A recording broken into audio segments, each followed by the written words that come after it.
پرواز ہے دونوں کی اسی ایک فضا میں، کرگس کا جہاں اور ہے، شاہی کا جہاں اور۔ یہ ہے اس جہاد کی حقیقت جس کے متعلق آپ بہت کچھ سنتے رہے ہیں۔ اب اگر آپ مجھ سے دریافت کریں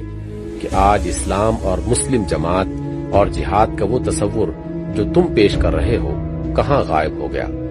اور کیوں دنیا بھر کے مسلمانوں میں کہیں بھی اس کا شائبہ تک نہیں پایا جاتا، تو میں عرض کروں گا کہ یہ سوال مجھ سے نہ کیجیے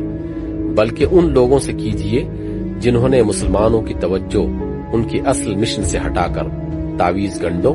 اور عملیات اور مراقبوں اور ریاضتوں کی طرف پھیر دی ہے،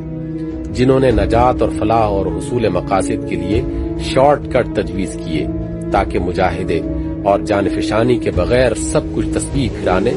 یا کسی صاحب قبر کی عنایات حاصل کرنے ہی سے میسر آ جائے، جنہوں نے اسلام کی کلیات اور اصول و مقاصد کو لپیٹ کر تاریک گوشوں میں پھینک دیا اور مسلمانوں کے ذہن کو آمین بالجہر اور رفع الیدین اور ایصال ثواب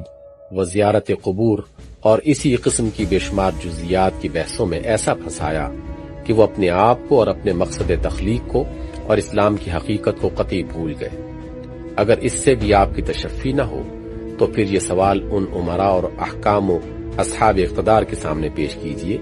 جو قرآن اور محمد صلی اللہ علیہ وسلم پر ایمان لانے کا دعویٰ تو کرتے ہیں